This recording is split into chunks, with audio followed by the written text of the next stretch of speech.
sagrado, inspirado, então a Bíblia passou a ser vista como apenas um documento histórico. Então, alguns desses questionamentos eram, por exemplo, que Moisés nunca existiu. Não há uma comprovação histórica, né, para Moisés, para os eventos do Pentateuco, para a história israelita relacionada com o Egito, para o Êxodo. Por outro lado, também se dizia, a escrita é posterior ao tempo, né, ao qual Moisés está relacionado, por volta do ano 1500 a.C. Personalidades da história bíblica jamais foram comprovadas.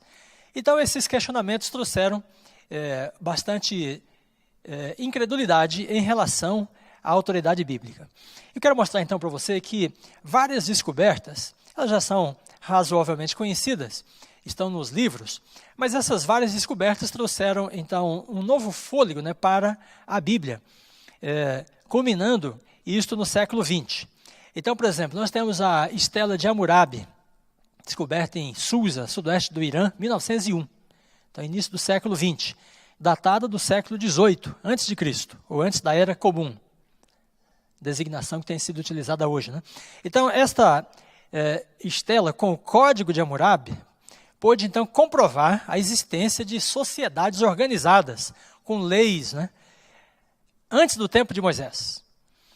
Então, a crítica alemã, especialmente, então, considerava o Pentateuco e dizia, é impossível se falar de leis, né, que tratem das questões sociais, de negócios até, num tempo tão antigo quanto o ano 1500 a.C.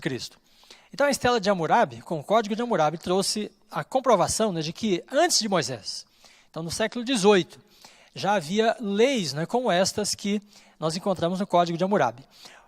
Uma lei, por exemplo, até acerca da edificação, né? O Código de Hammurabi previa um castigo, uma penalidade para a pessoa que construísse uma casa e a casa viesse a cair. Coisa que no Brasil não é incomum, né, nos dias de hoje. E mesmo que a pessoa compre uma casa, hoje a casa caia, né, dificilmente ela terá o ressarcimento dos seus fundos.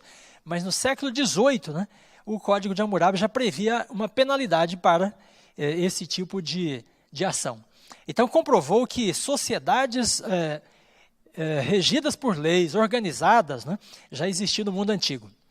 É interessante contextualizar assim, esta compreensão da crítica histórica alemã, considerando que quando os alemães olham para a Bíblia, né, é estranho para eles, isso desde o iluminismo, né, pensar que o povo de Israel pudesse ter poesia, sociedades organizadas, né, literatura, 1500 anos antes de Cristo, quando eles, alemães, vieram a ser um povo civilizado, muito tempo depois de Cristo.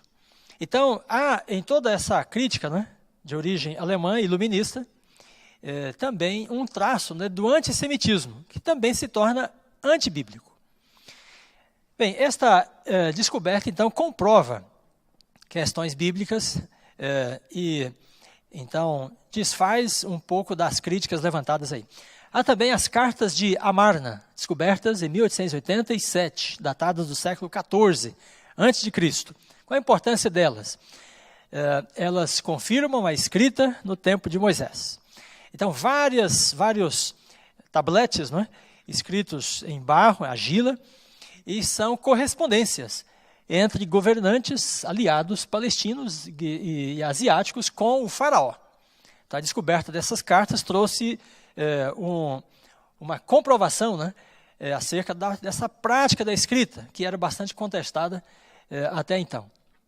Terceiro, a Estela de Merneptah, esse bloco, né, de pedra que você está vendo ali, encontrada em 1897, em Tebas, e pertenceu a um faraó Amenófis, do século XV.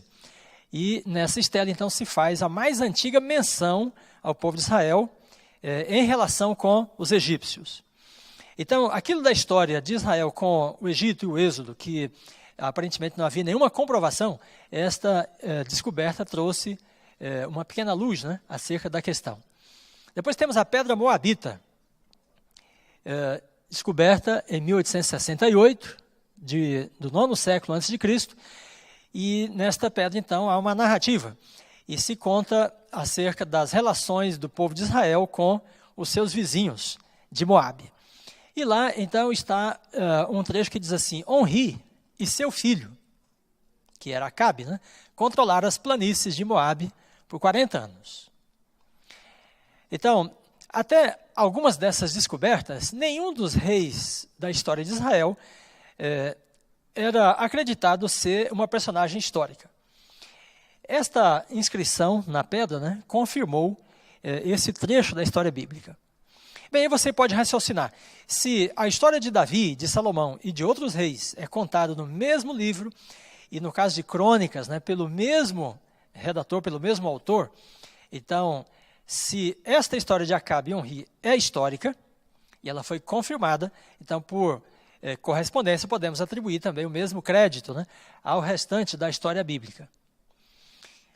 Quinto, o obelisco de Salmaneser III, de 840 antes da Era Comum, descoberto em 1846, em Calá. Então, ele relata governantes presenteando o rei assírio. E entre eles estava, e há uma menção, né, a Jeú, rei de Israel, nesse obelisco. Então, esse obelisco também provou a dominação assíria sobre o reino do norte, o reino de Israel, pelo século IX a.C. Então, a história da queda desse reino nas mãos dos assírios e depois a redução do povo de Israel de 12 tribos, né, às tribos do sul, então ficou bastante clarificado com essa descoberta. Bem, vários destes itens, né, tomados em conjunto levaram, por exemplo, o grande arqueólogo William Albright a escrever que não pode haver dúvida de que a arqueologia confirmou a historicidade essencial da tradição do Antigo Testamento.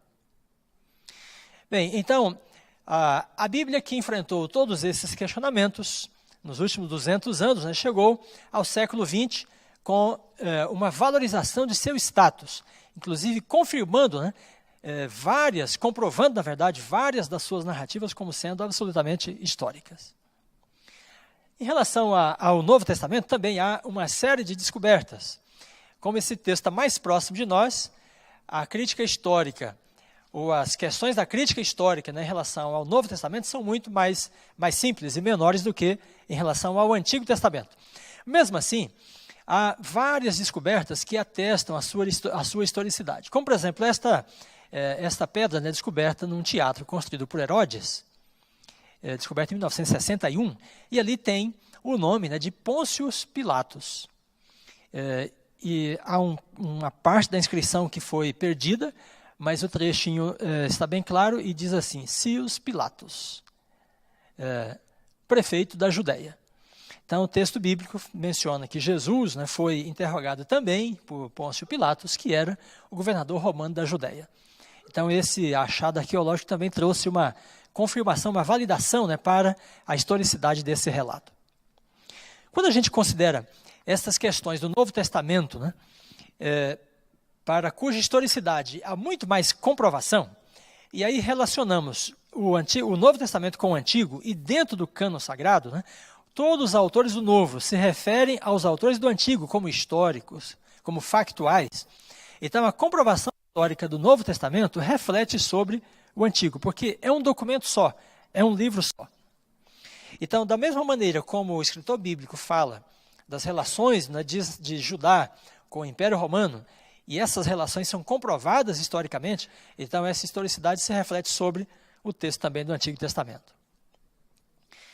Bem, além disto, então aí vem uma outra grande descoberta que revolucionou todo o conceito, né, do texto bíblico no século XX, que foram os achados do Mar Morto.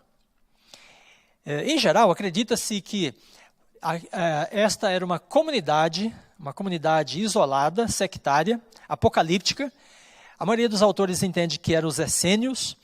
E então, entende-se que pelo ano 70, por aí, este grupo tenha sido atacado, provavelmente pelos romanos, e então, numa tentativa de fuga, eles esconderam seus documentos, pensando depois em retornar e recuperá-los. mas nunca mais voltaram. E eles permaneceram, então, dentro das cavernas, né? São várias cavernas, nas imediações do Mar Morto. E isto, então, foi no primeiro século, e aí no século XX, 2 pastores, né, rodando ali pela área, perceberam, ao já tirar uma pedra dentro de uma das cavernas, um barulho de jarro, né, que tinha quebrado. E eles entraram. E quando viram os jarros, pensaram tratar-se de grandes tesouros. Mas quando começaram a abrir, viram que era apenas pergaminhos. E aí, revoltados, irados, eles começaram a rasgar os pergaminhos. E alguns deles foram vendidos, né, a qualquer preço, até que as pessoas descobrissem que o material era aquele.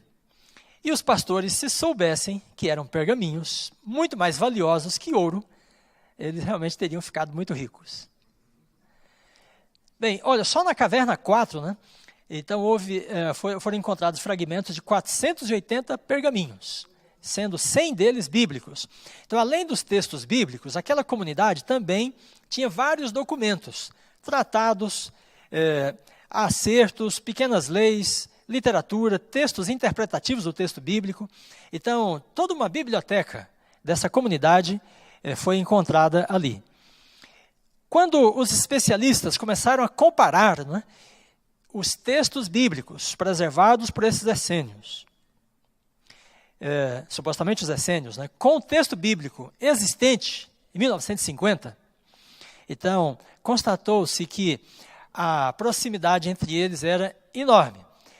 E, no máximo, 5% do texto do Antigo Testamento foi confirmado ser ligeiramente diferente em relação ao material que foi encontrado nas cavernas do Mar Morto. E aí, então, alguns especialistas chegam a dizer que os 5% de semelhantes podem ser facilmente explicados como erros dos copistas. Então, esta foi realmente a maior descoberta de todos os tempos, porque o texto bíblico mais antigo que existia no meio do século XX era um manuscrito produzido pelos maçoretas no 9º século depois de Cristo.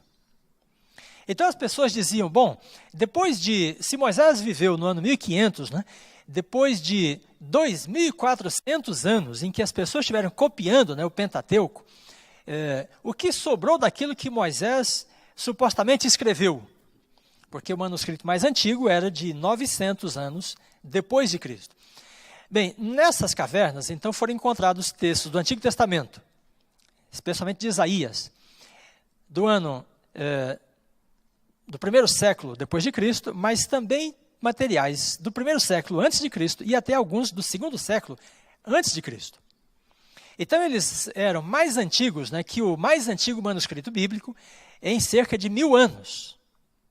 Então, neste período de 1000 anos de transição do texto bíblico, do Antigo Testamento, um máximo de 5% de variações textuais foram encontradas, né, comparando as duas cópias. Então, isso trouxe uma autoridade, né, um prestígio para o texto bíblico como nada na cultura humana tem. A ponto de podermos afirmar hoje, né, que a Bíblia é o documento melhor preservado, melhor transmitido, e aquele que tem o maior número de cópias, né, e disparadamente em relação a todos os demais documentos da cultura humana. Então, isto é realmente uma glória. Bom, além disto, o que é a Bíblia hoje, né? Então, num país tão longínquo, tão distante do cristianismo quanto a China, comunista, né, ainda no século XXI, a Bíblia está ali, né, e com um elevadíssimo prestígio. Quantas Bíblias, né, tem na China? Bom, quantas existem, nós não podemos saber, mas quantas já foram impressas só por uma instituição, nós sabemos. Olha só, a chamada Emmet Press, numa parceria com as Sociedades Bíblicas Unidas, estabelecida em 1988, né, começou então a produção da Bíblia em chinês. Só no ano de 1988, eles publicaram quase 500 mil de Bíblias, na China. No ano 2015, a parceria publicou mais de 12 milhões de Bíblias. E em 18 de julho de 2016, a Emmet celebrou a Bíblia de número 150 milhões. Então, estas são Bíblias feitas para os chineses. Além das gráficas que existem na China, que imprimem Bíblias para outras partes do mundo. Para várias regiões da Ásia, até da Europa, né, e mesmo da América. Mas Bíblias em chinês, então, veja, milhões delas circulando, né, naquele país. Então, o que é a Bíblia hoje? O maior de todos os livros. O mais comprovado. E você poderia pensar, então, bom, diante disto, a Bíblia não tem mais problemas, porque ela foi atestada historicamente. Ela é o livro mais prestigiado, é o livro mais impresso, é o livro mais lido. Então, a Bíblia chegou realmente ao seu ápice, né? E no século XXI, ela pode cumprir finalmente o seu papel. Bom, mas eu quero agora então passar a falar para você daquilo que algumas pessoas consideram como sendo tempestades, né, interpretativas, que têm trazido grandes, imensos desafios ao texto bíblico, à sua mensagem. Então, eu vou mencionar inicialmente algumas questões contemporâneas, algumas delas são muito fortes na igreja adventista, e outras são menos e são fortes no meio evangélico, cristão de modo geral. E aí depois eu vou então falar um pouco sobre em que consiste, né, o problema interpretativo principal da Bíblia hoje, no século XXI. Ao terminar, então nós teremos a participação daqueles que quiserem fazer algumas observações, complementar alguma informação ou levantar algum questionamento também. Bom, primeiro ponto. Fora da igreja adventista é muito forte, mas dentro da igreja adventista também é a questão das origens. Eu vou mencionar isso com esse pequeno caso aqui, né, da publicação de um livro do Fernando Canali e uma revisão dele feita por um teólogo nosso também, chamado Irving Taylor. Bom, Fernando Canali, que é um argentino, ele lançou no final do século passado, o início deste século, o livro Creation, Evolution and Theology. Ele é professor na Andrews. E nesse livro, basicamente, Fernando Canali diz que todo edifício teológico adventista depende necessariamente de que Gênesis 1 a 11 seja entendido como um relato histórico. Então ele quer dizer que sábado, santuário, expiação, segunda vinda, tudo isso, né, não tem qualquer fundamento mais se o relato das origens, conforme Gênesis 1 a 11, não é histórico. Bem, lendo este material, né, então Irving Taylor escreveu uma revisão, uma reação a este material, e ela foi publicada numa revista da própria Andrews, onde o Fernando Canali foi professor até pouco tempo, hoje é um professor emérito. Então, o que diz lá o Taylor? Olha só, os argumentos do Dr. Canali promovem uma abordagem essencialmente fundamentalista às Escrituras. Bem, você já está bem familiarizado com essa linguagem, né? O que é fundamentalismo, quem são os fundamentalistas, são personas não gratas, né, no mundo contemporâneo. Depois ele diz, vários pensadores adventistas têm enfatizado que uma positiva apreciação do sábado bíblico não depende de que o relato da criação em Gênesis seja entendido como historicamente literal ou factual. Bem, então o que seria o sábado para o Taylor? Ele está dizendo, bom, o sábado é um costume, é um preceito positivo, e as pessoas podem ser ricamente abençoadas ao guardar o sábado, independentemente de elas entenderem que o relato da criação é factual ou histórico. Bem, então aí nós temos agora um ponto, né, do texto bíblico em que duas pessoas lendo a mesma Bíblia, elas têm compreensões bastante diferentes. Uma compreensão sustenta a história do mundo como uma terra, um planeta, uma terra jovem, uma criação jovem, e uma outra leitura de uma perspectiva bastante diferente. Inclusive, esse da segunda perspectiva chama o primeiro, né, de fundamentalista. Então, dois adventistas lendo o texto bíblico de forma bastante diferente. Algumas outras questões.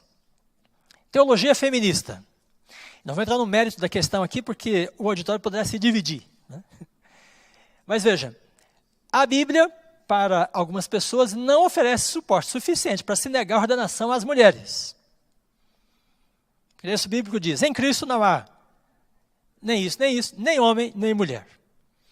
e o sacerdócio de todos os santos. Né?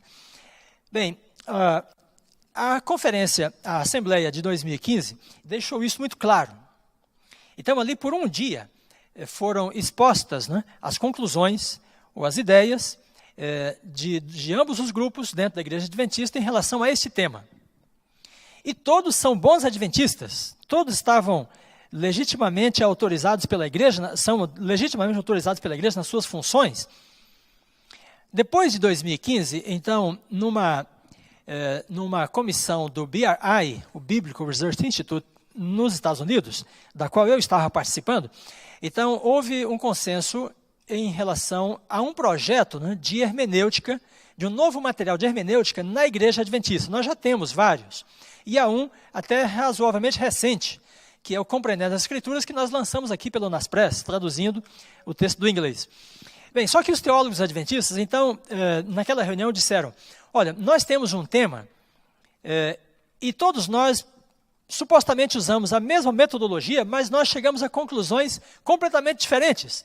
Então, há uma questão metodológica, hermenêutica, né, que está subjacente a essa discussão e nós precisamos identificá-la e trabalhar com ela. Então, começou a produção de um novo material de hermenêutica. Por quê?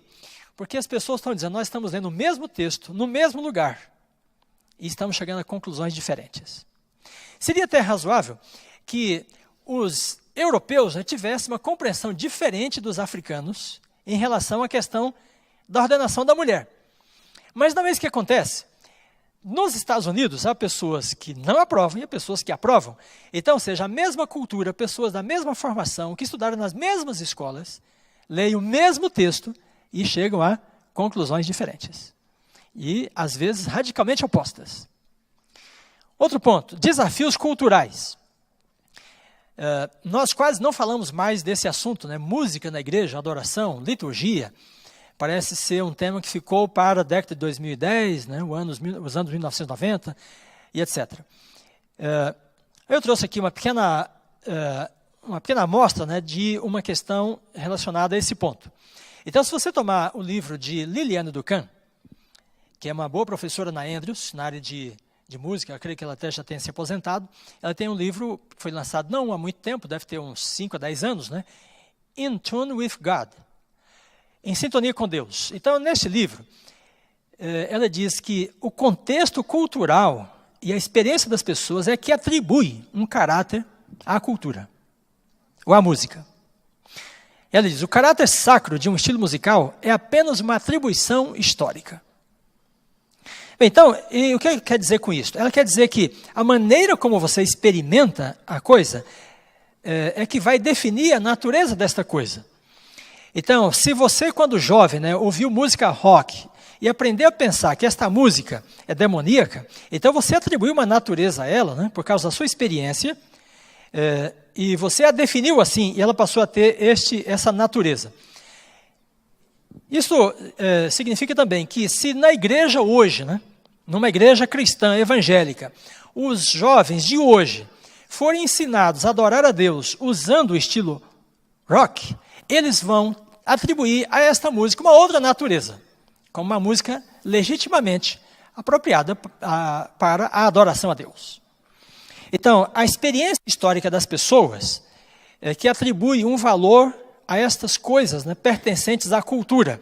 Nesse caso, a cultura está acima do bem e do mal, do grande conflito, e só a nossa atribuição de valor é que vai realmente definir essas coisas. Logo, uma música pode ser sacra para você e pode ser profana para outra pessoa. A mesma música, dependendo das experiências que elas tiveram com elas. Igreja emergente. Dentro da Igreja Adventista, isso não é um tópico assim tão discutido e debatido. Não é tanto, mas é um pouco, né? Mas fora da Igreja Adventista há bastante debates. E há livros publicados dando conta de um desentendimento, né? Um ponto de choque fortíssimo aí entre evangélicos e protestantes em relação ao conceito, né, de igreja emergente. Basicamente, aqueles que defendem a igreja emergente dizem que os cristãos devem encarnar-se na cultura, né, para a qual eles desejam pregar, ou a qual eles desejam testemunhar de Cristo. Isso envolve comer o que as pessoas comem, vestir o que elas vestem, viver como elas vivem, Eles dizem, porque inclusive Paulo disse, eu me tornei judeu para com os judeus, e para os que estão sem lei, tornei-me como que sem lei. Então, enculturar-se, vestir completamente a experiência cultural das pessoas, não só é algo necessário para a missão, como também é uma atitude absolutamente aceitável segundo o texto bíblico. Bem, como eu disse, não vou entrar no mérito das questões, porque o objetivo não é tratar delas, mas simplesmente dizer que, em relação a estes pontos, então, no Brasil, hoje, as pessoas do mesmo tempo, do mesmo local, leem o mesmo texto e têm compreensões bastante diferentes. Assim também nos Estados Unidos, Europa e outros lugares. Um ponto mais delicado, homossexualidade. Eu vou mencionar 2 documentos para vocês terem uma ideia da compreensão do tema, isso dentro da Igreja Adventista. E se nós falarmos do assunto fora da Igreja Adventista, nós teremos muito mais casos, muito mais. Bem, há pouco tempo, um grupo de La Sierra lançou o livro Christianity and Homosexuality. Veja, algumas perspectivas adventistas do 7º dia. Neste livro, que é resultado de um simpósio, então ele foi organizado por um dos nossos eruditos, e vários de La Sierra e Loma Linda escreveram neste material sobre homossexualidade. No texto de Fritz Guy, neste livro, ele diz assim, a natureza moral de um relacionamento não depende do sexo dos parceiros. Bom, você pode ficar assombrado sobre isso. E falar disso aqui não é uma questão antiética de minha parte, porque isso não é uma fala que ele fez, né, dentro de uma sala. Isso é um livro publicado. Se ele é publicado, está em domínio público. E nós estamos falando publicamente de algo que já está dado publicidade. As Escrituras não condenam o amor entre pessoas do mesmo sexo. Não há evidência teológica ou psicológica para condenar a homossexualidade. Depois ele diz, dado que sabemos sobre a natureza humana e o amor entre pessoas do mesmo sexo, estatisticamente é altamente possível que alguns personagens da história bíblica participaram de relacionamentos homossexuais. Bom, o grupo de teologia da Andrews tem ideias bem diferentes do grupo de teologia de La Sierra e, em parte, de Loma Linda também. Que são 2 polos da teologia adventista, do pensamento adventista, e que em algumas áreas, né, eles pensam bem diferente e às vezes de forma até oposta. O grupo da Andrews, depois do lançamento desse material, fez também um simpósio, e aí, então, uma grande revisão desse tema foi feita, e no grupo da Andrews ninguém defendeu biblicamente, né, qualquer abertura para esta aceitação, né, da homossexualidade como um relacionamento biblicamente aceitável. Pelo contrário, todos os teólogos e todos os professores da Andrews se posicionaram, né, a favor do casamento heterossexual como sendo o único plano divino para a sexualidade humana. Bem, então, no mesmo país, na mesma cultura, as pessoas estão lendo o mesmo texto bíblico, mas elas têm conclusões, nesse caso, radicalmente diferentes, em relação não só a um conceito, né, mas em relação a uma prática de vida. Bem, o que está acontecendo, então, com a Bíblia no século 21? Então, a Bíblia que foi atestada historicamente, que teve várias descobertas, né, que a colocaram num patamar de grande legitimidade, e a Bíblia, que é o livro mais difundido, é hoje também um dos livros menos compreendidos. Então, quando falamos da crise da Bíblia no século XXI, estamos querendo falar desse aspecto, né? Se a Bíblia não pode mais ser presa, escondida, ocultada, né? Se ela não pode mais ser desacreditada historicamente, agora há uma outra questão, né, que a atinge de forma frontal. Isso tem que ver com a sua interpretação. Bom, vou mencionar, então, 2 autores que não são adventistas e eles falam sobre esta crise da interpretação da Bíblia, para que você tenha uma ideia da dimensão dela. Então aqui, por exemplo, nós temos John Barton, que é um professor em Oxford, e ele é editor do livro The Cambridge Companion to Biblical Interpretation. É um grande erudito, E ele escreve neste livro, no capítulo dele, que a interpretação bíblica tem enfrentado uma verdadeira tempestade desde os anos 1990. E veja, ele faz uma comparação. Nas décadas de 70, até a década de 70 e 80, a Bíblia tinha vários questionamentos que vinham desse meio, né, da crítica histórica, como eu mencionei para vocês a princípio. Ele diz assim: o que nos anos 1970 e 1980 parecia um período de grandes controvérsias, era um momento de placidez e conciliação, levando-se em conta o contexto atual.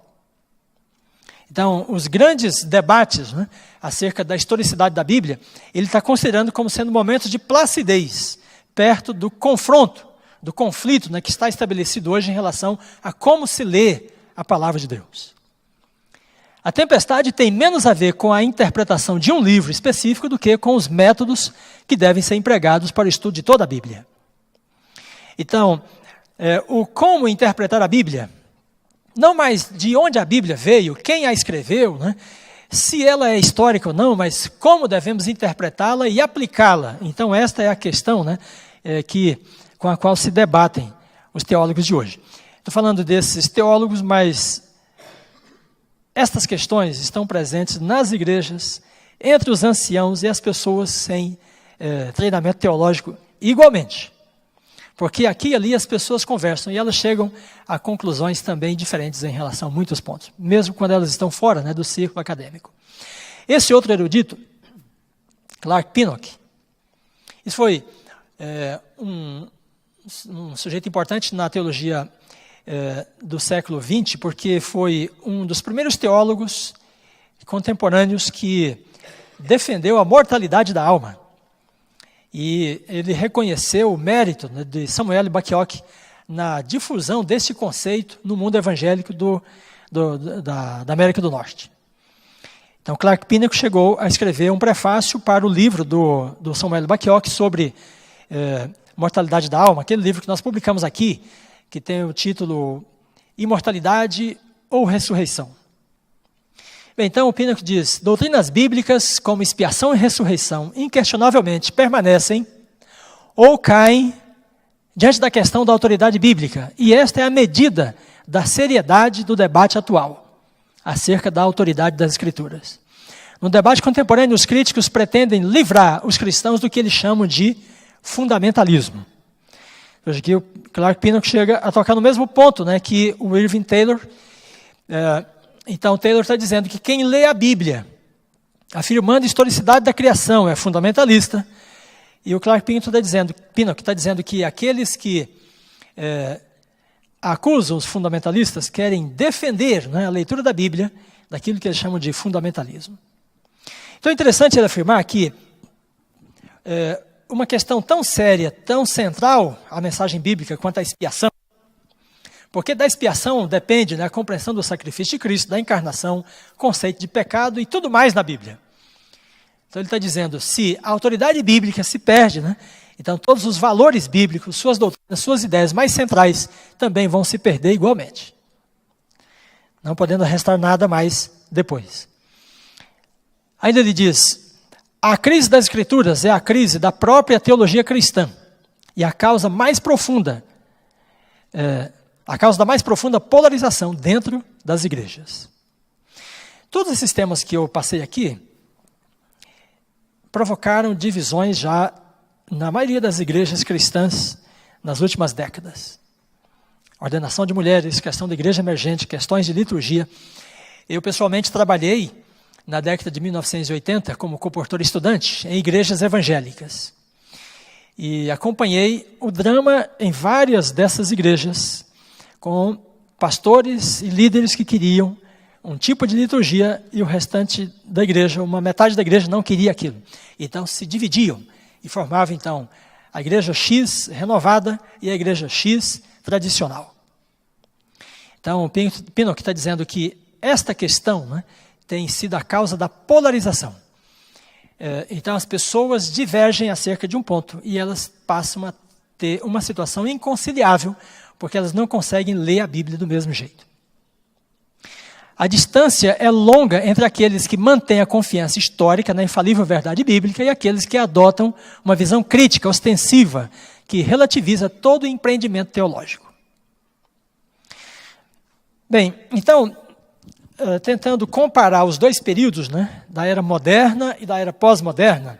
Na era moderna, o que nós chamávamos de teologia, ou de a teologia liberal, era o empreendimento, né, de um grupo de pensadores que questionavam a autoridade da Bíblia em relação à sua historicidade, à sua origem. O que nós temos agora no contexto pós-moderno, contemporâneo, é que essa fatia do liberalismo teológico, né, não questiona mais a origem da Bíblia, a sua autoridade histórica. É a sua autoridade conceitual, epistemológica. É o significado dela, não mais a sua origem. O que dá ao debate uma dimensão muito mais séria. Porque se a Bíblia não pode mais ter um significado teológico, salvífico, então o que ela é? Apenas um documento da cultura humana. Bom, há uma corrente, né, filosófica dentro da teologia que sustenta, então, uma nova maneira de interpretar a Bíblia. Eu vou fazer referência a ela um pouco breve, mas eu vou tentar explicar para você, em linhas gerais, o que é esta corrente. Então, eu estou chamando isso de hermenêutica contemporânea. Essa hermenêutica contemporânea é que traz essa abertura, né, para que as pessoas entendam o texto bíblico de forma tão variada.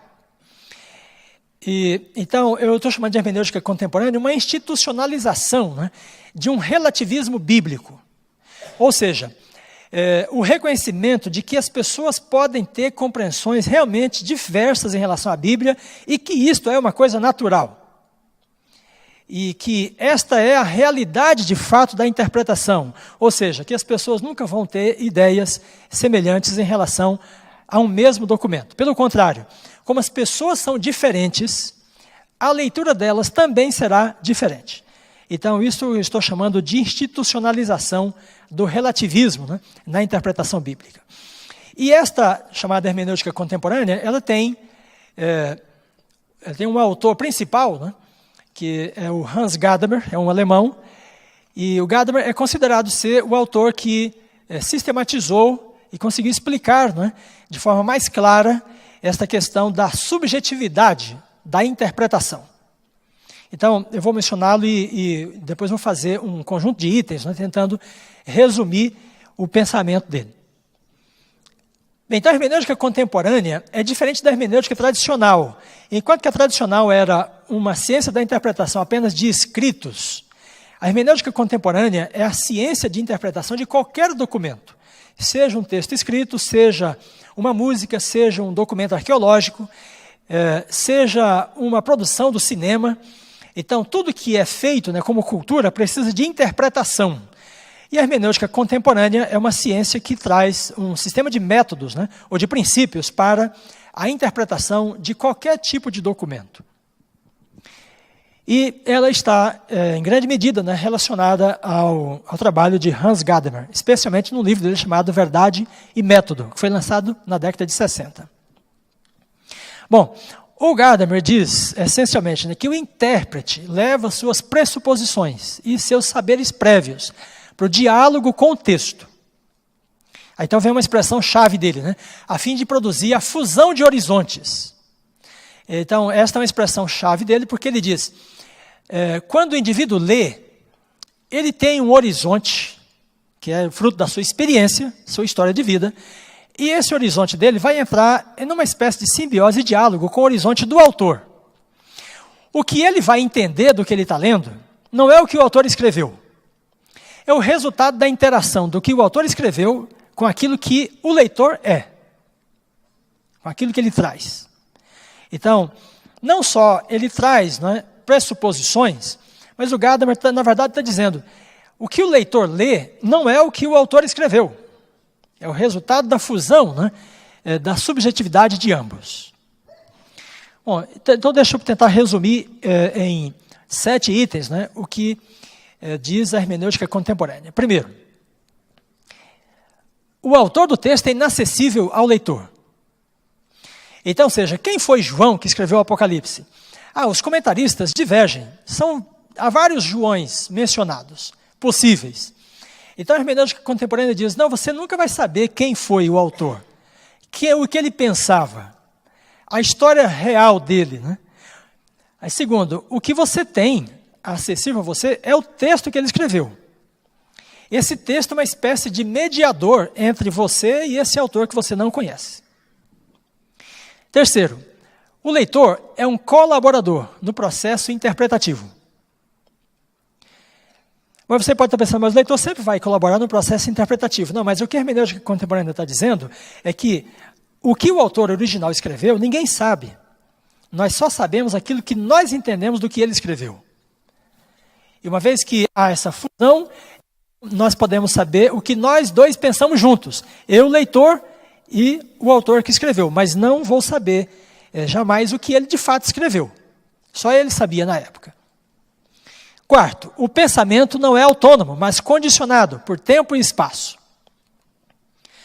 Bom, quando nós concebemos metodologia científica, nós o fazemos, né, para tentar instrumentalizar a nossa pesquisa para que ela seja o mais neutra possível, o mais científica possível. Mas a hermenêutica contemporânea está dizendo, não, na interpretação de qualquer dado, seja da Bíblia, seja da história, seja da arqueologia, seja da biologia, o pensamento não é livre. Ele será sempre condicionado pelo tempo. Isso está em outros espaços, né, da ciência. Por exemplo, Thomas Kuhn, quando fala do paradigma, né, então ele diz, as pessoas vão ler o próprio movimento dos astros de uma maneira hoje e vão ler diferente daqui a 50 anos. Porque o tempo vai mudar, as pessoas vão mudar. E aquilo que parecia ser isto hoje, não será amanhã. A estrutura das revoluções científicas. Quinto ponto, o texto não pode ser lido em dois tempos diferentes, com o mesmo sentido, devido à teia de relações e diálogos que o texto desenvolve com os diferentes contextos. Então, o que isso significa, irmãos, em relação ao texto bíblico? Ele está dizendo que a Bíblia tinha um significado para a Idade Média, tem outro para a Idade Moderna, tem outro para a Idade Pós-Moderna. E que as pessoas são tão diferentes quanto será diferente a maneira delas de entender, né, o mesmo documento. Então, como eu estava dizendo para você, isto é uma espécie de institucionalização do relativismo teológico em relação à Bíblia, né? Sexto, o intérprete não pode chegar ao significado original do texto, mas apenas produzir a sua interpretação. Então, hoje, nós temos lidado, como grupo do SALT, né, com vários teólogos de outras confissões do Brasil. E temos tentado levar o nosso trabalho, a nossa contribuição para o meio teológico no nosso país, através de congressos, etc. Então é interessante, de vez em quando você está com uma pessoa, né, e você se refere ao que o texto significa, o que o autor quis dizer, e alguém pode dizer assim, não, o que ele quis dizer, o que ele pensava, você jamais vai saber. Você só pode ter a sua leitura daquilo que ele escreveu. E sétimo, o autor original produz um sentido para o seu tempo. O leitor posterior produzirá outro sentido para o mesmo texto em seu tempo. Bem, você deve estar pensando, mas o que isso aí, né, diz respeito a todos nós? Bem, eu estou trazendo esta questão para mostrar para você que quando duas pessoas divergem em relação ao relato da criação, é que uma está lendo o texto bíblico de uma maneira e outra está lendo de outra maneira. Quando elas divergem sobre adoração, liturgia, música, natureza da cultura, né, é que elas estão vendo as coisas com perspectivas diferentes. Uma considera que não existe verdade. O que há é apenas a nossa interpretação dos fatos. E a outra considera que não, existe a verdade sim, e nós somos capazes de conhecê-la. Então, ou seja, eu estou dizendo que o debate está organizado desta forma. Há uma perspectiva relativa para um grupo e há uma perspectiva absoluta para outro. Esses dois grupos convivem no mesmo espaço, no mesmo tempo, mas eles têm paradigmas diferentes. O texto para eles é de uma natureza diferente. Bem, então esta hermenêutica contemporânea, o texto é apenas um depositário de uma percepção de mundo. e a leitura dele será uma outra percepção de mundo por parte do seu leitor. Bem, agora considere que no contexto do mundo em que nós vivemos, essa maneira de ler o texto bíblico, ela se torna ainda mais grave, porque nós temos algumas questões que estão em andamento hoje, né? Então, devemos lembrar que estamos num contexto em que as pessoas não acreditam mais no discurso da verdade. O relativismo pós-moderno, o enfraquecimento do discurso da verdade.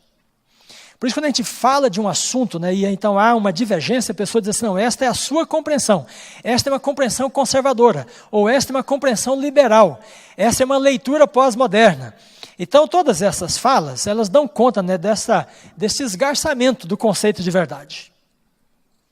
E muita gente hoje, na verdade, tem medo da verdade, acha que, que o conceito de verdade é algo perigoso, que vai colocar as pessoas sempre em certos riscos, que o fundamentalismo é sempre danoso, perigoso para a sociedade.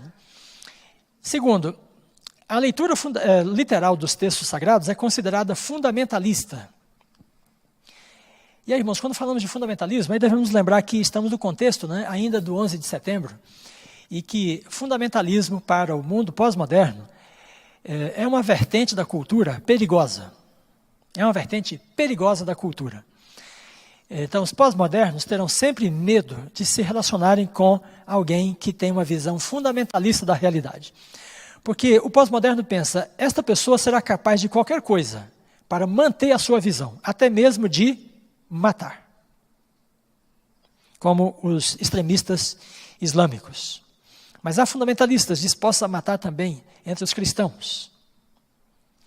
E já houve muitos cristãos fundamentalistas ao ponto de matarem os seus próprios irmãos. Então, atribuir ao texto bíblico um significado absoluto, né, é hoje algo a que muitas pessoas temem. Então, o fundamentalismo é uma ameaça para a sociedade pós-moderna. Nós, adventistas, não devemos nos considerar fundamentalistas. De fato, nós não somos fundamentalistas, nós não admitimos essa designação. Porém, muitas pessoas consideram que nós somos. E aí, quando nós afirmamos a nossa maneira de ler a Bíblia, elas vão nos considerar fundamentalistas, de uma maneira ou de outra. E terceiro, aí devemos reconhecer que há hoje, né, uma necessidade existencial. Ou seja, as pessoas necessitam de apoio emocional, né, na condição em que elas vivem hoje. O que é uma coisa assim estranha, porque no mundo antigo, quando as pessoas viviam expostas aos perigos, guerras, intempéries, pestes, as pessoas não eram tão dependentes emocionalmente como elas são hoje. Hoje nós temos conforto, temos segurança relativa, temos facilidade de muitas coisas, não precisamos arriscar a vida para ganhar subsistência, mas os seres humanos estão emocionalmente debilitados. Eles necessitam de apoio emocional. Por isso vem a figura do coach, né, que é tão importante hoje, para instruir, ajudar, orientar, dar suporte. Né? Então, estão aí as doenças emocionais, né, que dão conta dessa instabilidade emocional. Pois bem, então agora veja, aplicando esse dado do mundo pós-moderno à questão da hermenêutica, então mudou a perspectiva da leitura do texto bíblico. O moderno pensava assim, ele perguntava assim para a Bíblia, né, quem sou eu? De onde eu vim? O pós-moderno tem outras perguntas. Ele não está preocupado com essas questões ontológicas da verdade. Ele está preocupado com as questões mais emocionais.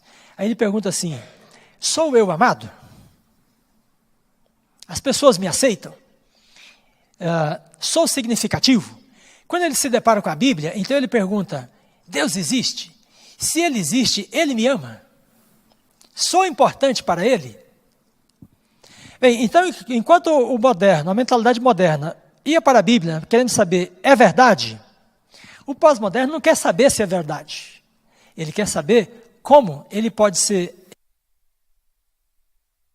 emocionalmente e existencialmente através desse texto, ou através desse Deus. Então, o que eu estou dizendo? Se as pessoas hoje, né, leem o texto bíblico com esse relativismo, né, em voga, que está legitimado, na leitura que elas fizerem do texto bíblico, elas não vão tirar dele, né, necessariamente conceito de verdade, ainda que seja para o seu contexto. Elas querem tirar do texto bíblico um apoio emocional. Obrigado. Um apoio emocional. Então, todas as leituras do texto bíblico, de alguma forma, elas serão influenciadas por esta condição humana do pós-moderno. Uma condição de dependência emocional. Dependência de suporte, dependência de ser apoiado, defendido, subsidiado. Então, vou dar 4 exemplos de teologias que circulam hoje, né? E elas têm a ver com essa leitura pós-moderna, relativista, em que o leitor leva seus saberes para a Bíblia, suas pressuposições, a chamada fusão de horizontes, e o dado emocional delas, o existencial, está no centro dessas teologias. Então,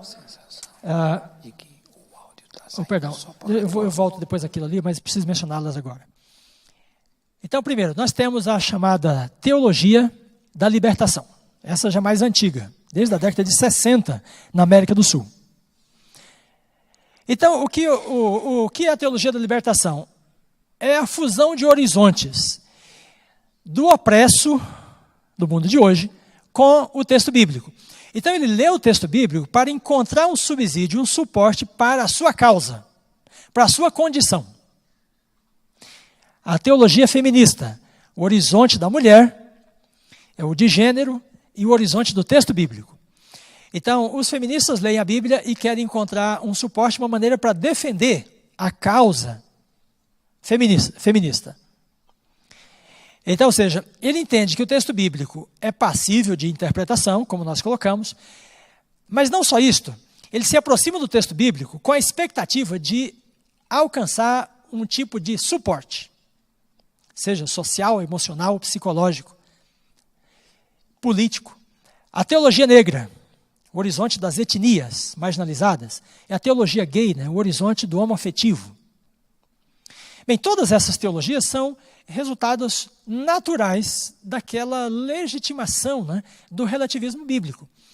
Ou seja, as pessoas têm sua condição prévia, sua condição de vida, e ao lerem o texto bíblico, elas vão lê-lo, né, a partir desta condição. E elas não estão lendo o texto bíblico para encontrar a verdade, mas para encontrar um suporte para a sua causa, para as suas necessidades. Bom, então, deixa eu mencionar aqui alguns autores que comentam o Gadamer e esta questão filosófica toda, né, que eu mencionei. Então, Dan Stiver, esse é um teólogo que explica um pouco de Gadamer e também de Riquet, né, que é um outro pensador anterior a Gadamer, que também está relacionado com a hermenêutica contemporânea.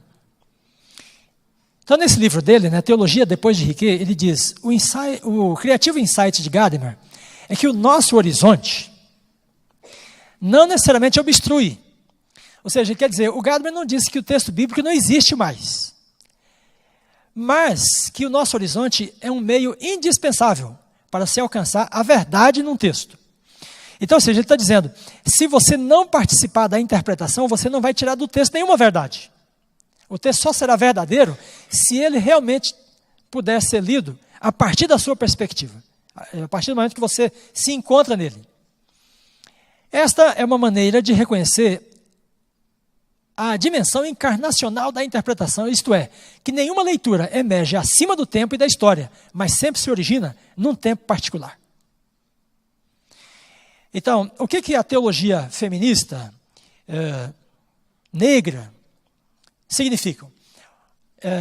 Elas se apresentam como autenticamente legítimas, porque elas são uma leitura do texto bíblico num tempo específico, de uma cultura específica.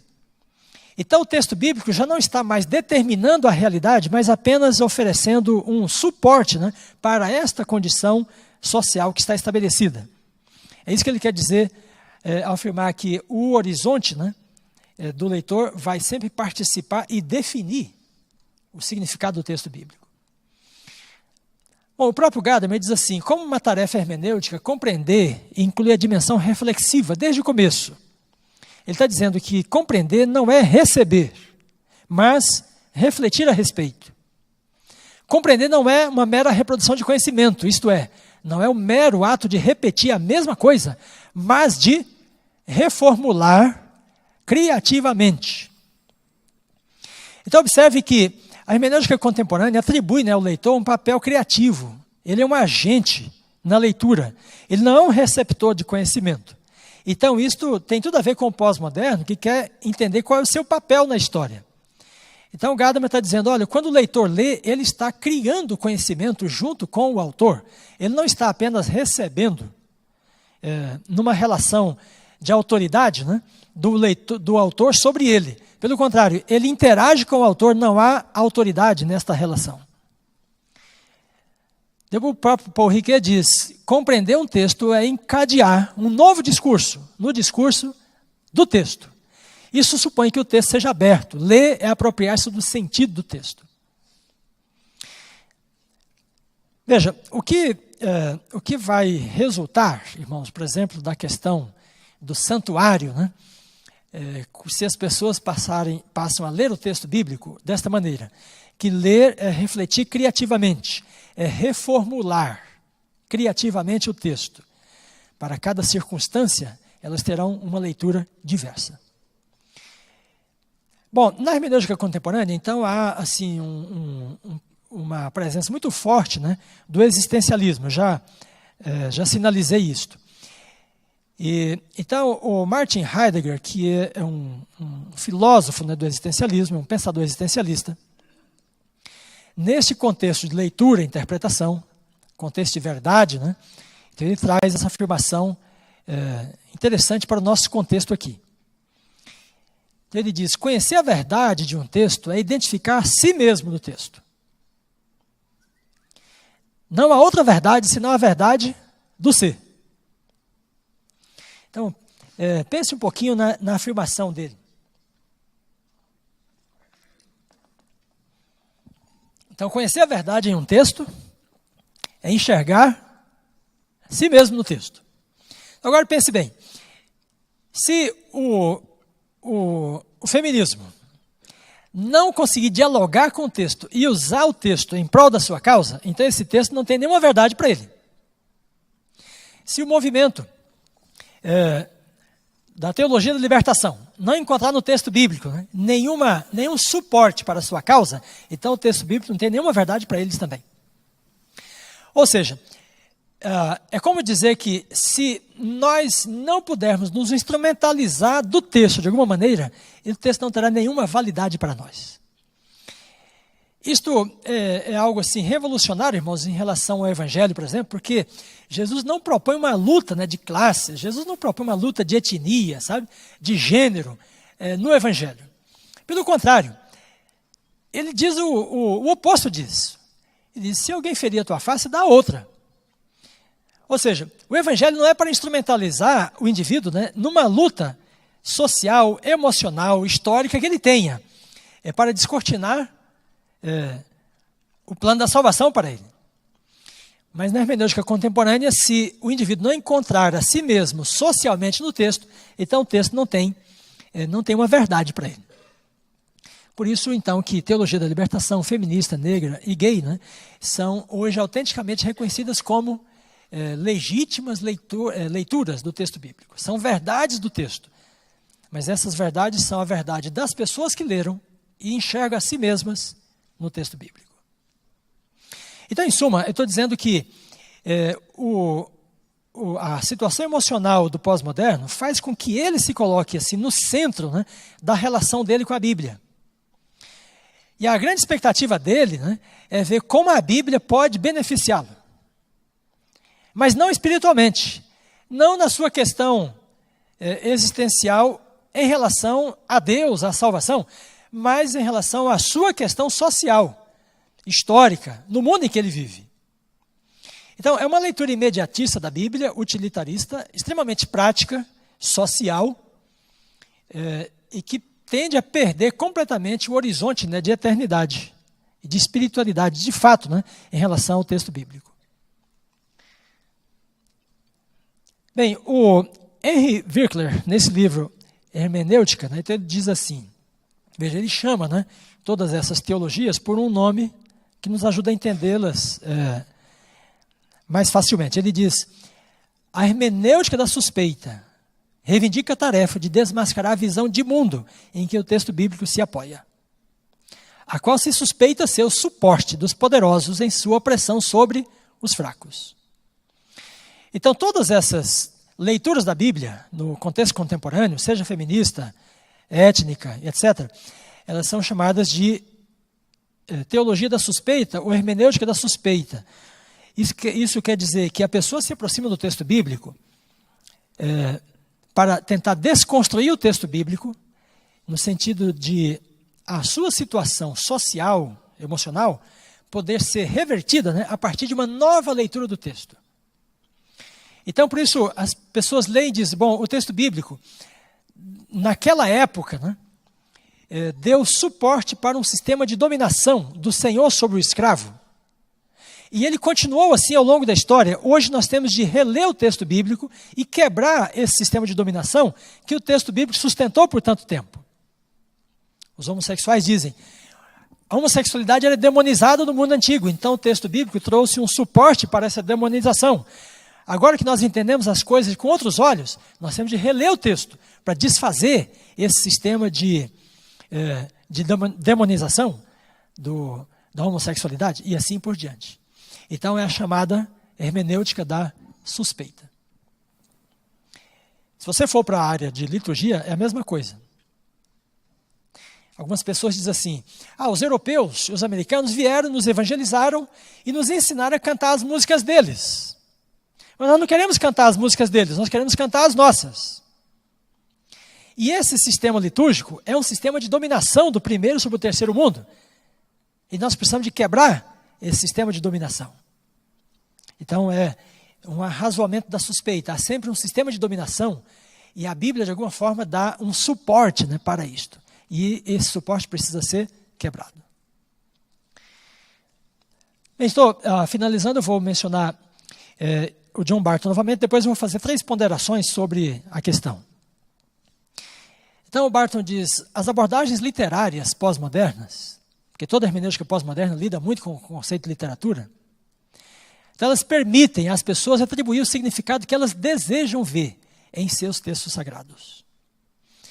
Então, no fim, gente, quem é que está no centro, né, da teologia contemporânea, da hermenêutica contemporânea? É Cristo, é o Espírito, é o próprio ser humano.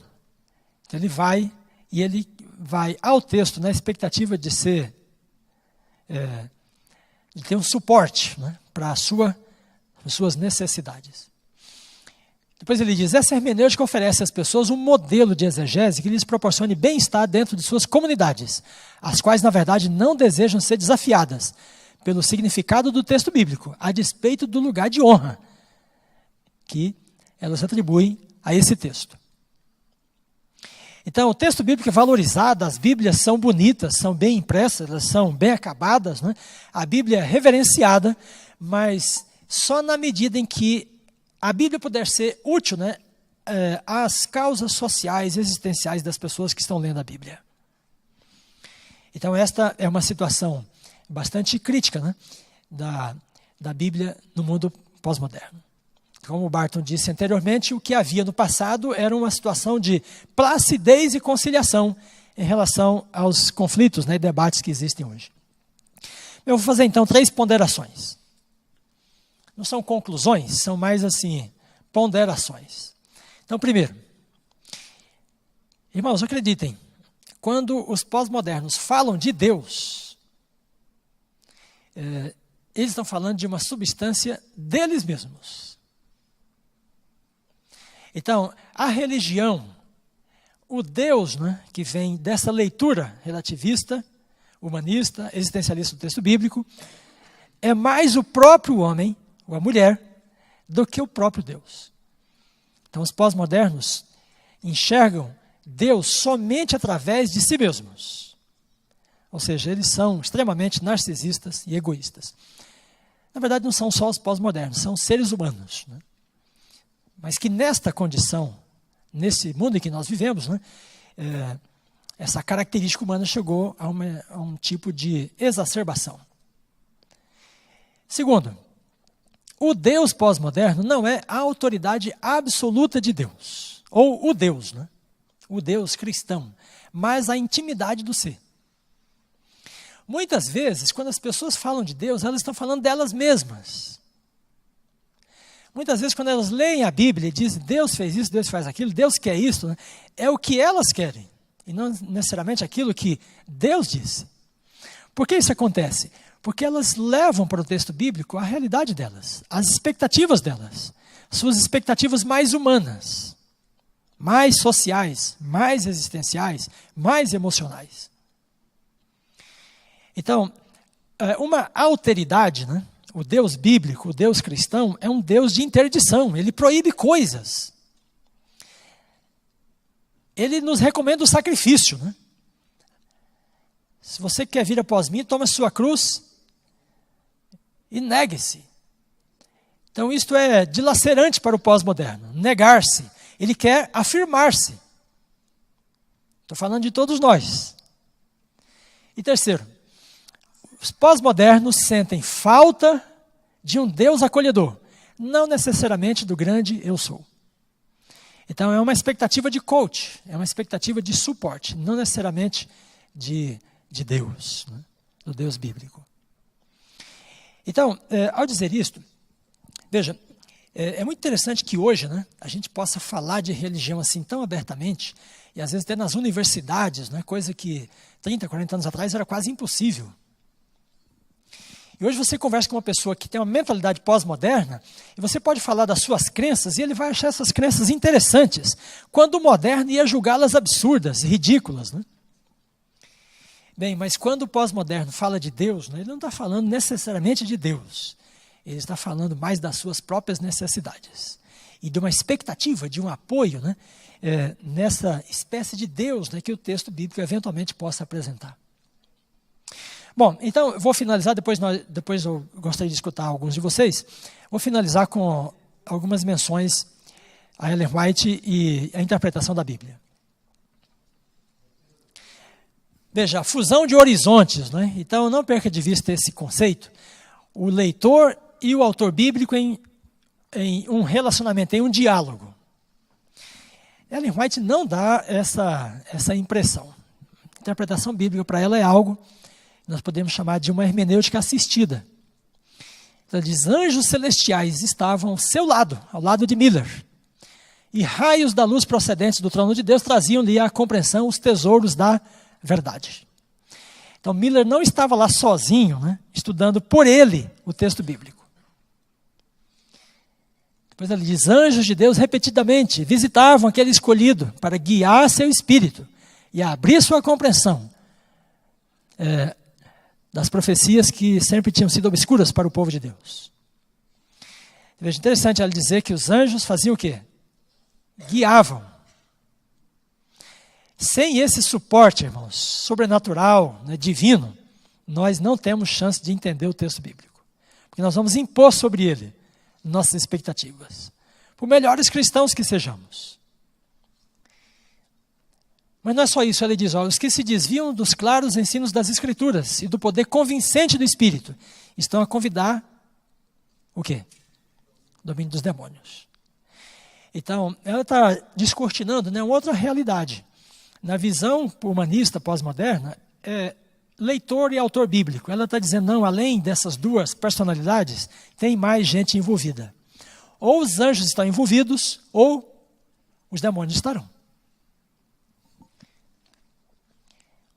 O grande conflito. Quando a palavra de Deus é aberta, sem reverência e sem oração, quando os pensamentos e afeições não estão firmados em Deus, ou em harmonia com a sua vontade, a mente é obscurecida por dúvidas.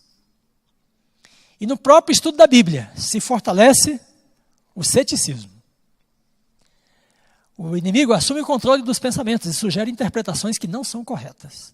Então agora, além dos demônios, o próprio inimigo está também envolvido. É interessante, irmãos, ela dizer, o estudo da Bíblia vai fazer o quê? Fortalecer o ceticismo. Então, se a Bíblia não está mais ocultada, não está mais escondida, não está mais desacreditada historicamente, né? Ela é lida e lida e lida. Bom, mas se a leitura não for subsidiada pelo Espírito, né, ela poderá ser um caminho de incredulidade, fortalecimento da incredulidade. E por fim, no grande conflito também ela diz, a verdade e a glória de Deus são inseparáveis. Então veja, irmãos, é muito importante para nós, adventistas do sétimo dia, no século 21, né, envolvidos no impacto e esperança, considerarmos que na palavra de Deus não há espaço para a nossa visão de mundo. A palavra de Deus é a revelação da verdade divina. Conhecereis a verdade vos libertará. E nesses debates todos que nós temos, nós precisamos de buscar a verdade, em todos eles. Porque ela diz que não é possível glorificar a Deus com ideias errôneas. Então, ou seja, sinceridade de propósitos, né? Boa vontade, idoneidade de objetivos, não são suficientes quando nós podemos conhecer a verdade.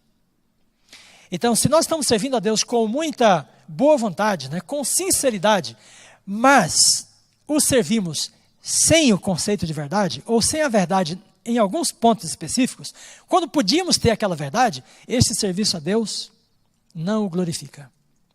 Porque a verdade e a glória de Deus são inseparáveis. Só pode haver glorificação de Deus quando a verdade de Deus é compreendida e exaltada.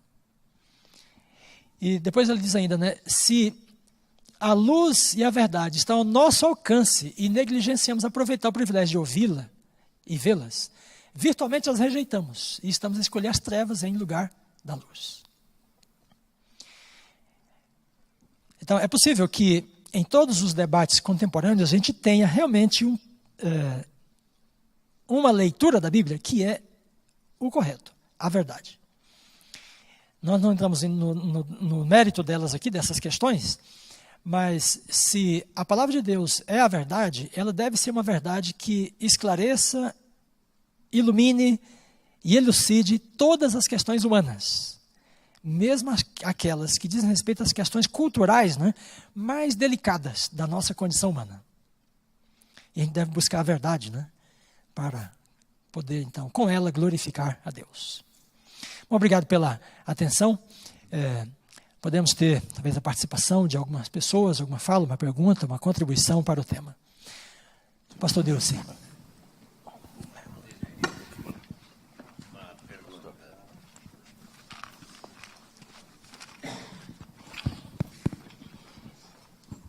Essa exposição que você está fazendo aqui para a gente já é feito para os teologandos através do período de estudo deles aqui, né? Já sai com essa mensagem que nós estamos ouvindo agora, né? Possivelmente. Sim, nós temos debatido isto. Ótimo. Quando falou todo demais, isso aí é natural para quem fez teologia e tudo, né? Estudar, mas renova exatamente esses conceitos de interpretação da Bíblia. Mas quando chegou em relação à Bíblia na China, né? Hoje eu sou privilegiado. Há 5 anos atrás, visitando a Sociedade Bíblica, eles tinham lançado a Bíblia chinês e português, né? O português eu leio, o chinês. Mas o que acontece? Eu sou vizinho hoje, moro na nossa edícula, no nosso fundo, primeiro casal de pastores chineses, né? Uhum. E estamos convivendo com eles. E de vez em quando vou lá e passo alguma coisa em espanhol, porque o material que ele está querendo para o trabalho dele, né, final de curso, é exatamente sobre o santuário, e é o que a gente mais tem como adventista, né? Mas está em espanhol ou em português. E esse convívio, estamos vendo assim o desejo que ele tem. Hoje, passar todo o final já de semana, ele vai sexta-feira de manhã, só volta no domingo, outra vez até segunda-feira, por estar. E a primeira visita que ele fez em São Paulo foi para uma igreja chinesa não adventista. O primeiro contato que ele fez, ele voltou assim, bastante animado, porque queriam saber que religião era a dele, né? Então, esse aspecto. Quando vem na contextualização, em relação às interpretações de Loma Linda e Andrews, né? Loma Linda é onde a gente convive já há 5 anos, 2 meses por ano, né? Entre Loma Linda e La Sierra. La Sierra, onde a minha filha, o genro e os 2 netinhos assistem. A diferença que nós temos na própria Califórnia, né, entre americanos, da interpretação Loma Linda, né, La Sierra, dos negros e dos hispanos, né? A igreja hispana é uma igreja gostosa de assistir. As programações são programações bem assim, espirituais. Loma Linda tem a miraculidade e tudo, né? Uma boa igreja também, então assisto uma vez por ano. Mas La Sierra é exatamente a igreja que você, se já esteve lá assistindo, não sente bem, certo? Não, porque são 2 pastoras, agora este biênio será um pastor titular, um homem, né? E 2 mulheres assistentes ali, né? Para jovens e os demais departamentos da igreja. Então a gente vê assim notadamente, e tanto a minha filha, o meu genro veio da igreja batista, né? Até hoje ele tem ainda sentimentos batistas ali, mas eles já estão com o sentimento de que a salvação é individual, é o tipo americano, né? Proselitismo só por amizade. Da igreja americana, a maior parte dos batismos são biológicos, são filhos, né? E o terceiro sobre a interpretação da teologia gay, né? Na igreja que eu tive relacionamento e conhecimento assim, são 2 brasileiros, né? Um é filho de pastor, afastou-se da igreja porque está namorado de um outro homem, né? E a gente convivendo ali, ele falou, olha, chegou aí o namorado do meu irmão, né? Ele é um filho de pastor aqui no sul. E o outro já é mais afeminado, já deixou da prática da homossexualidade, né? Mas é revoltado. Mas vem um bom líder, né? E numa das igrejas, mesmo próximo a Los Angeles, né? Ele é um líder da escola sabatina, né? Em português. Ele só tem a escola sabatina e ele é o diretor, mas é afeminado, tem o jeito dele. E o outro não, o outro é um namorado, que está ali, festinha deles, mais afastado da igreja, mas está indo num outro movimento que o aceita dentro do contexto religioso. Então, obrigado pelas o 4º contribuições. ponto está relacionado com a liberdade religiosa da interpretação. Não sei se você está bem inteirado, até tem já a primeira revista de Liberdade, né? Que saiu. E eu assisti a um simpósio no domingo passado, e o que está acontecendo, as interpretações. Liberdade religiosa, agora nós temos que conviver, né, com o bandista, porque um bandista fez a lei para o Enem e outras coisas, né? Certo? E a interpretação está sendo agora, nós não podemos ir lá assistir ali com o espírito e sucessivamente. E exatamente, eu queria ver como é que, dentro do contexto teológico aí das suas classes, né, você está vivendo nessa interpretação moderna da própria igreja, né? Eu fico meio assim, porque toda a vida me envolvi com essas classes, pessoas, pastores, bispos da Igreja Católica, padres, com amizade, certo? Mas eles pensavam assim, como é que o meu membro, um padre, dizia Nilson, vai da sua igreja, e da sua igreja ninguém vem para a minha igreja, nem em missa, só lá em um casamento, missa de corpo presente, e ainda fica lá meio de lado. E os meus membros vão para lá, né? Isso em Corumbá foi já uma das primeiras experiências que tivemos, depois de muitas, né? E foi, então, o melhor auxiliar do padre, que era exatamente o líder da pastoral da família. Tornou-se adventista, teve filhos aqui estudando. Então, como é que nós estamos vendo nessa interpretação e a modernidade exatamente está dentro? Sim. Irmãos, é muito encantador perceber como a Bíblia é atrativa, né, para culturas que estão tão distantes da realidade cristã, como na China. Deus seja louvado por isso. Eu não gostaria de que vocês ficassem com uma ideia, né, em relação a Loma Linda e La Sierra, assim como se nós tivéssemos feito uma crítica, uma oposição entre os 2 grupos, né, Michigan, Andrews e a Califórnia.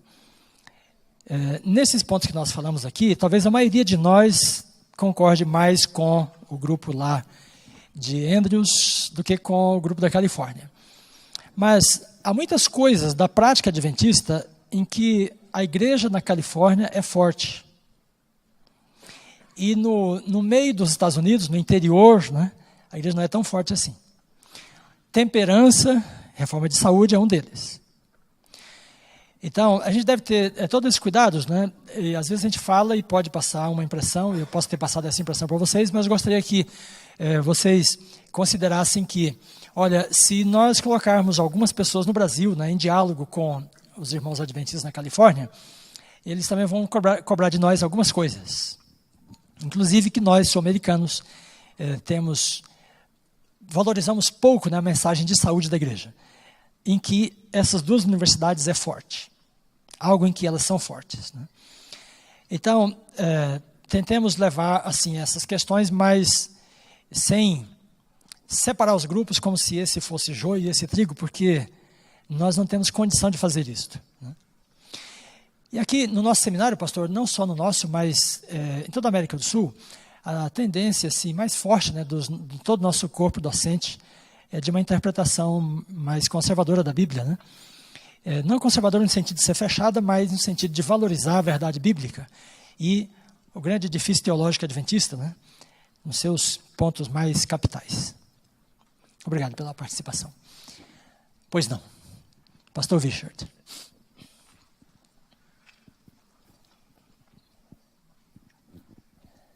Falando da China, eu fiquei admirado que em Singapura existe uma sociedade bíblica produzindo Bíblia em chinês.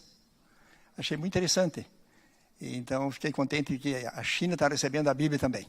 Amém. Segunda coisa, nós lemos um livro da Casa Publicadora de um psiquiatra americano, chama-se Simples Demais.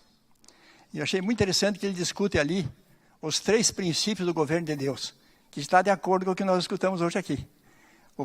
Os 3 princípios são amor, verdade e liberdade. Achei muito interessante que esses 3 princípios, que baseiam o governo de Deus, tem muita coisa aqui na Terra, né? Então, achei que está de acordo com o que nós escutamos aqui hoje. E isso me impressionou bastante, ao entender os 3 princípios: amor, verdade e liberdade. Que bom, amém. Obrigado. Pois não. Pastor, aqueles conceitos da hermenêutica contemporânea, você apresentou aquele grupo de 11 conceitos ali, o 12. Na verdade, aquilo ali derruba a inspiração da Bíblia, né, pastor? Porque se Deus que inspirou a Bíblia, inspirou os escritores, ele inspirou o pensamento dos escritores da Bíblia, será que hoje Deus pensaria diferente do que naquela ocasião? Deus deixaria de escrever de maneira diferente do que eles escreveram? O conceito do homossexualismo que Paulo falou claramente. Hoje Deus diria diferente, Paulo escreveria diferente. Para mim, esses conceitos derrubam a inspiração bíblica, totalmente. Veja, quando então o Gadamer, né, que é um cristão, fala de fusão de horizontes, ele está pensando em 2 seres humanos, né? Um leitor humano aqui e um escritor humano do outro lado. Nós pensamos, como Ellen White diz, né, num leitor humano que está apoiado por anjos, pelo Espírito Santo, e um escritor humano que escreveu sob a inspiração do Espírito Santo. Então o circuito é muito mais complexo.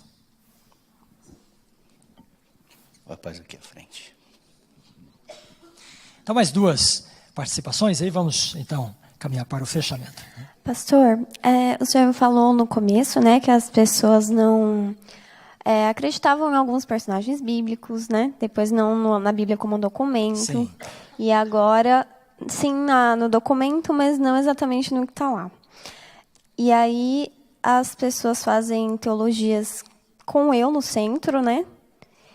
E eu penso que, assim, eu posso estar errada, mas essas pessoas não partem do pressuposto que a verdade é uma pessoa, que a Bíblia não está preocupada em responder algumas coisas, que a gente é pó e não vai ter resposta de tudo, e que tem essa intermediação do Espírito Santo para entender o texto. Partindo desse pressuposto, dar uma resposta a esse público não é entrar num jogo viciado. Bom, A nossa comunicação com as pessoas precisa sempre partir também da nossa compreensão, né, da realidade em que elas estão, para conseguir nos comunicar com elas. Então, necessariamente, hoje, a gente precisa de entender como os pós-modernos pensam de si mesmos e como eles se sentem para conseguirmos abordá-los.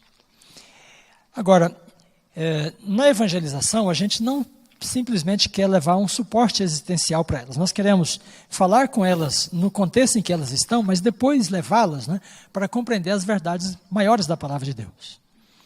Então, se a gente ficar só na condição de vida das pessoas, e se a pregação simplesmente as atende, né, nas necessidades imediatas delas, então isso seria um círculo vicioso. Mas precisamos de elevá-las, né, para compreender as grandes verdades bíblicas. Jesus falava com as pessoas no contexto delas, na linguagem delas, mas tentava descortinar para elas as coisas eternas. Creio que esse é um exemplo, né, para nós também no mundo pós-moderno. Okay. Pois não. Então, o último comentário, então partiremos para o fechamento. O senhor colocou uma abordagem em que esse contexto plural de interpretação bíblica está muito espalhado na cristandade. Sim. A gente observa recentemente, talvez nem tão recente, um determinado movimento independente internamente na Igreja Adventista. Nós podemos considerar, então, que esses movimentos independentes estão neste contexto por causa de suas razões emocionais e busca de atender esse sentimento, e então essa visão se torna distorcida em relação a essa verdade que nós sempre sustentamos. Ela sempre foi atacada. Nós podemos considerar assim, visto que, se não me engano, um texto de testemunhos para a igreja, ou para ministros, Ellen White menciona que heresias adentrariam a igreja, e elas servem a um propósito. Seria isso uma coisa que Deus usaria para sacudidura, para separar e purificar a igreja? A que movimento independente você se refere? O MV, IAG, e outros que a gente vê aí, tantos na internet, se autodenominando adventistas, mas reunindo-se separadamente e procurando demonstrar uma apostasia da igreja institucional. Uhum. Irmãos, quando Jesus veio, né, na encarnação, os judeus estavam divididos em vários grupos. Os documentos do Mar Morto eram de um grupo, dos essênios, que era um grupo sectário, apocalíptico, né? Esse grupo entendia que o Messias viria para eles. Veja que coisa interessante, né? Aí havia o grupo dos saduceus, mais ligado com o templo, o grupo dos fariseus, mais ligado com a interpretação, as cópias do texto bíblico, né? Vários grupos. Então, a comunidade humana tem essa característica, né? Ela tende a se aglutinar, mas ao mesmo tempo ela tende também a se fragmentar. Então, onde nós estivermos, vai haver sempre isto aí. Porém, não devemos nos acomodar com a situação, porque Jesus diz que o ideal dele, o que ele quer, é que a sua igreja seja unida, né? Na unidade do Espírito. Dentro da própria igreja, vão sempre surgir esses movimentos. Mas a gente deve pensar, é legítima a causa deles? Talvez a causa até seja em algum ponto, né? Mas a atitude não é, porque se movimentos começarem a surgir, né, e puxar a comunidade para um lado ou para o outro, são movimentos separatistas. E em vez de surgir com uma nova proposta, um novo movimento, nós precisamos de trabalhar com a própria igreja, no Espírito de Cristo, para que a igreja como um todo possa crescer. Embora isso pareça ser muito mais difícil, né? Então parece ser um caminho mais fácil tentar chamar um grupo, né, para um lado e começar a criticar a instituição. Nós não somos parte dessa instituição. Então, nós não podemos antecipar assim os últimos acontecimentos, né, e dizer, olha, isto é preparação para a chuva ser hoje, ou para a sacudidura, para isso, para aquilo, né? Mas nós precisamos de olhar esta fragmentação de alguma maneira e entender que o Espírito de Deus não trabalha com a fragmentação. O Espírito de Deus trabalha com a unidade do corpo de Cristo. Então, pretendendo ser usados pelo Espírito, então nós precisamos buscar a conciliação e a unidade, em todos os aspectos. E a crítica, né, à liderança da igreja, uma parte das vezes ela é injusta, porque as pessoas não estão lá, não estão entendendo o que está acontecendo, né? Chamar a igreja de Babilônia, isso vem desde o século XIX, né? Ellen White falou tanto acerca disso, mas esses movimentos vêm e voltam aqui e ali. Então nós precisamos de entender que por mais difíceis que sejam as coisas, por mais difícil que seja a conciliação e a unidade, né, nós devemos permanecer em oração por ela e trabalhar por ela. Então, considerando essas questões todas que eu mencionei aqui, várias delas dentro da própria igreja adventista, a gente deve ver isso, talvez não como um sinal, né, de sacudidura, mas como um motivo de oração e intercessão, para que Deus pastoreie a sua igreja e a reúna, né, num só redil. Bem, que Deus abençoe você. Espero que isto tenha ajudado você a entender assim, o pano de fundo, o panorama, né, da interpretação no tempo de hoje, e que a gente se sinta motivado, especialmente no último texto de Ellen White, né, a buscar persistentemente a verdade revelada. Porque é a verdade que pode libertar dos mitos, das fantasias, das ilusões, né, dos enganos, de toda mentira. E a verdade está na pessoa de Cristo. Nós dependemos do Espírito para encontrá-la, dependemos até do suporte dos anjos, que podem até mesmo guiar a nossa mente, como guiaram a de Miller, né? Que Deus te abençoe, para que você se aproxime da Bíblia sempre com reverência e espírito de oração. Vamos ficar em pé, então, para nós orarmos. Obrigado, Paulo Souza, pelo convite, pela oportunidade, foi um prazer, espero ter contribuído. Oremos. Nosso Deus e bom Pai, te damos graças, Senhor, pela Tua palavra, tem sido perseguida ao longo do tempo, como revela Apocalipse 11, as testemunhas que são martirizadas.